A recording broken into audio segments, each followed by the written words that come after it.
Investir em imóveis é uma paixão dos brasileiros, é algo intrínseco quase desde quando a gente nasce. As pessoas ensinam que a gente precisa juntar dinheiro, comprar imóveis e aí juntar com a valorização, com o aluguel, enfim, montar uma carteira só de imóveis físicos. E isso foi jogado para a Bolsa de Valores também, essa cultura. Os brasileiros gostam muito de investir em fundos imobiliários. Mas cada vez mais parece que os fundos imobiliários não bastam mais. Os brasileiros também querem procurar imóveis fora do Brasil. Isso eles encontram nos famosos REITs, tanto nos Estados Unidos quanto fora dos Estados Unidos. Então, nesse vídeo aqui, é justamente isso que eu quero falar, sobre REITs. Aqui no canal eu já fiz uma análise do ETF VNQ, onde ele investe em REITs nos Estados Unidos.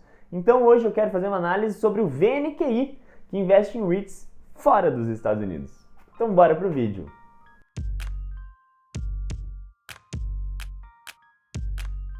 VNQI é um ETF passivo, onde, como eu já disse, ele investe em REITs fora dos Estados Unidos. Então ele vai investir na Europa, na Ásia, na América do Sul e em diversos outros continentes. Mas eu estou falando de REITs aqui várias vezes, talvez você não saiba o que é. Então vamos começar esse vídeo explicando o que é um REIT. REIT significa Real Estate Investment Trust. Ele, de forma completamente resumida e uma comparação bem chula até, eles são os famosos primos dos fundos imobiliários. Os REITs são investimentos imobiliários fora do Brasil. E por que eu disse que é uma comparação um pouco chula? Justamente porque quase a única característica que eles têm igual é que são imóveis, mas o resto são bem diferentes. Os REITs, eles possuem equity.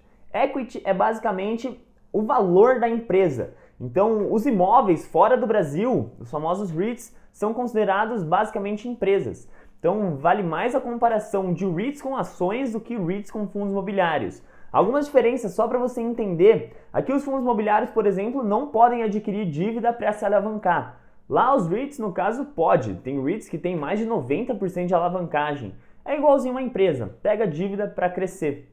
Mas uma característica igual com os fundos imobiliários é que eles também distribuem os dividendos com os aluguéis que eles recebem. Então, como eles são imóveis, tem pessoas alocando aqueles imóveis. Então, de fato, eles distribuem os dividendos. Agora, uma outra diferença é que os dividendos aqui nos fundos imobiliários são isentos de imposto de renda. Já dos REITs, não. Eles possuem imposto ali de 30% já retido na fonte. É como os ETFs comuns de ações ou até mesmo as ações individuais. Uma grande questão que as pessoas têm buscado muitos REITs lá fora é que eles possuem diversos outros setores do que aqui no Brasil. Aqui no Brasil, por enquanto, a gente tem fundos imobiliários com setores bem reduzidos, na verdade. Lá nos Estados Unidos e fora dos Estados Unidos é bizarro o tanto de setor que você encontra. Você vai encontrar REITs de antenas, literalmente essas antenas que ficam por aí na rua. A gente encontra REITs de galpões, como a gente tem aqui no Brasil.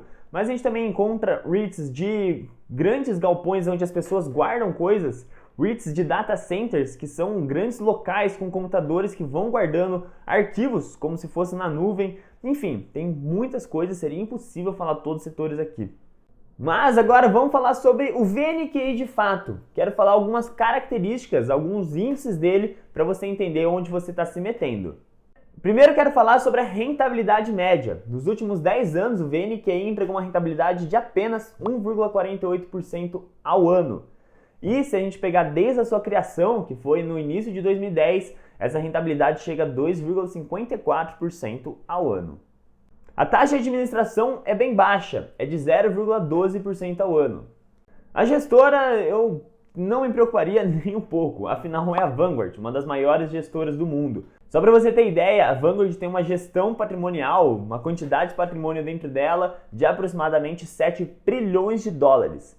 Para você ter ideia do tamanho disso, o PIB do Brasil, no final de 2023, a previsão é chegar em 2,15 trilhões de dólares.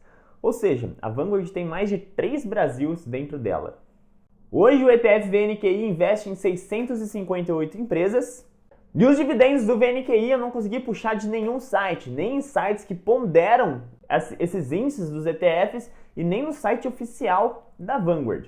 O que eu consegui puxar é o histórico de dividendos e a gente consegue ver que tem períodos que são muito altos, teve períodos que chegou a bater mais de 7% ao ano e teve períodos que não teve quase nenhuma distribuição, que não chega nem 0,5% ao ano, como vocês estão vendo nesse gráfico aí.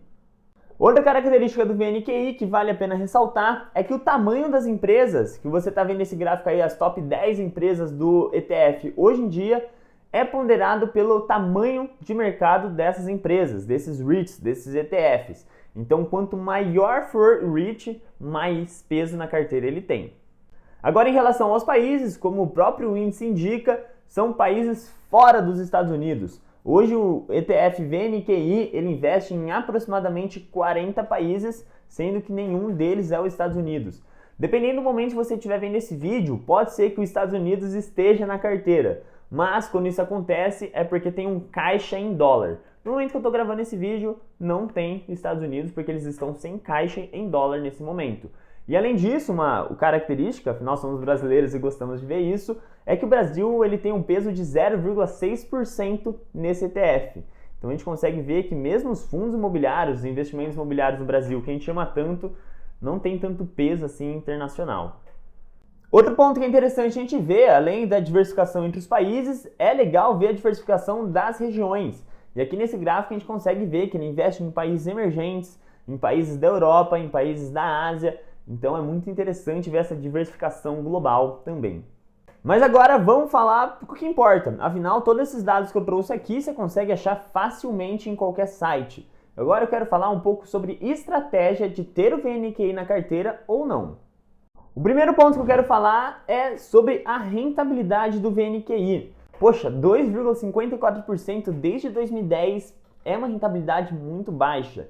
E isso me preocupa não pelo ego de ter investimentos que tenham altas rentabilidades, mas sim sobre a minha estratégia. Eu invisto para acumular patrimônio para um dia eu poder me aposentar com esse patrimônio.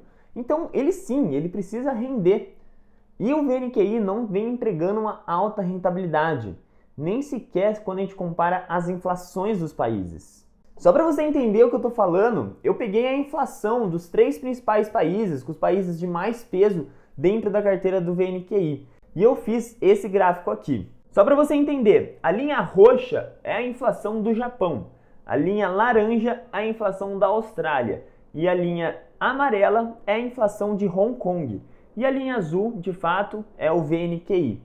E a gente consegue entender aqui que o VNQI está rendendo abaixo de 2 das principais inflações que tem maior peso dentro do próprio ETF.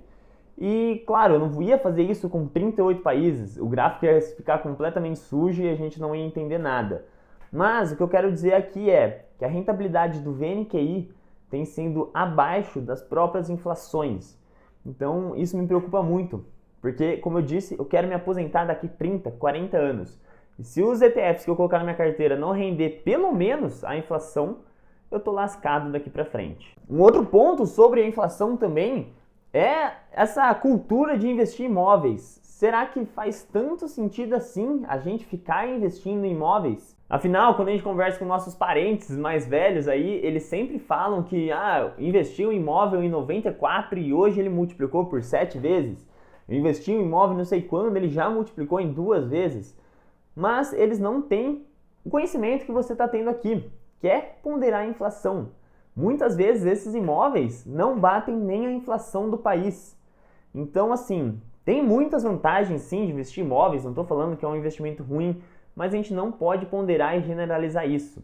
O que a gente está vendo historicamente, inclusive quando a gente pega globalmente, é que os imóveis estão andando meio de lado com a inflação aqui.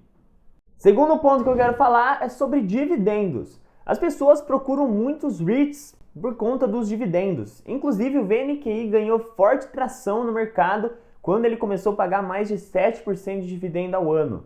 Só que o que eu quero falar sobre dividendo aqui ele tem que caber na sua estratégia. E os dividendos particularmente não cabem na minha. Atualmente, no meu momento de vida, eu quero acumular patrimônio. Eu não quero receber renda. A minha renda vem do meu trabalho. A minha renda vem da minha renda extra e não dos investimentos. O que eu quero que você entenda é, toda vez que você recebe um dividendo, ele é retirado do preço da cota. Então, se um ETF está valendo $90 e ele paga dividendo, a sua cota vai ser reduzida, porque ele literalmente tira dinheiro da cota. E além disso, vale dizer que, para nós residentes brasileiros, 30% desses dividendos já são retidos na fonte. Então, olha a quantidade de dinheiro que a gente vem perdendo só por receber dividendos lá no exterior. E como eu disse, receber nesse momento não é o meu foco. Eu prefiro acumular. E já que todo dividendo que eu receber eu vou reinvestir, eu prefiro que nem me paguem dividendo. Eu prefiro que o dividendo fica na cota e aí esse processo de bola de neve só vai ser aumentado. Então, pense, dividendo faz parte da sua estratégia atual? Não faz? Talvez você precisa filtrar alguns ETFs que pagam altíssimos dividendos. Terceiro ponto que eu quero comentar aqui é sobre a estratégia de investir em imóveis. Eu sei que é algo cultural, eu sei que todos os nossos parentes, desde que a gente nasce, falam sobre investir em imóveis, mas o que eu quero dizer aqui é, talvez não faça tanto sentido você concentrar uma parte do seu patrimônio em imóveis. Imóveis é só mais um dos setores da economia global. A gente tem mais de 10 setores. Então, por que você quer concentrar em imóveis? Você tem alguma informação privilegiada sobre eles? Afinal, eu puxei dados aqui de mais de 10 anos e eu não sabia, mas os imóveis basicamente não estão batendo nem a inflação do mundo. Então, será que realmente faz sentido a gente investir em imóveis? O que eu quero dizer é, para e pensa. Você tem alguma informação privilegiada? Você é um especialista em imóveis? Para saber de fato se está valendo a pena investir nisso ou não? Não, mas Kaique, você não investe em um imóvel? Cara, eu invisto, mas eu invisto de forma neutra. Por exemplo, se a gente pega o ETF REET, que é um ETF que pondera os imóveis do mundo inteiro, tanto dos Estados Unidos quanto de fora dos Estados Unidos, a gente consegue comparar ele com o ETF VT e ver quanto do ETF REIT está dentro do ETF VT. E mais de 90% do ETF REIT está dentro do ETF VT. Ou seja, a minha estratégia de ter uma base neutra, de investir em vários setores da economia, está fazendo sentido. Afinal, dentro do ETF VT, eu já invisto em imóveis. O que eu quero dizer aqui é, eu não vou pegar uma parte do meu patrimônio e investir somente em imóveis. Essa alta concentração para mim não faz sentido. Mas agora vamos para o quarto ponto. Kaique, eu quero ter uma alta concentração em imóveis na minha carteira, porque para mim faz sentido. Beleza, então o ETF VNQI vai cumprir muito com as suas obrigações. Inclusive, até recomendo você dar uma olhada aqui no vídeo sobre o ETF VNQ. Afinal, a gente consegue juntar essas estratégias, de juntar os ETFs dos Estados Unidos com os ETFs fora dos Estados Unidos. Cuidado da alta concentração, inclusive, do país. Se você vai adquirir uma estratégia de investir em imóveis, que seja de uma estratégia global, que você consiga pegar imóveis de vários países. Aí vai fazer mais sentido ainda. Ou, de repente, se você não quer investir em VNQ e VNQI, vale a pena você também estudar o ETF REET, que foi o ETF que eu falei. Ele basicamente já vai fazer toda essa ponderação do mundo para você. Lembrando que isso aqui não é uma recomendação de compra ou de venda, tá bom? Eu tô te dando os artifícios necessários para você dar uma estudada a mais e aí sim você conseguir tomar sua própria decisão. A sua estratégia pode ser completamente diferente da minha. Então, tome cuidado, estude, e isso não é uma recomendação, tá bom? Mas e aí, você gostou desse vídeo? Se sim, não esquece de deixar o like, que isso ajuda demais a gente a continuar produzindo conteúdo por aqui. E se você gostou muito e quer mais análise de ETFs, se inscreve no canal. Toda semana a gente posta vídeos sobre ETFs aqui. E além de tudo, você quer ter um contato mais próximo de mim? Aqui embaixo na descrição tem um link para você fazer uma aplicação e ter uma mentoria individual comigo. A gente se vê numa próxima. Valeu!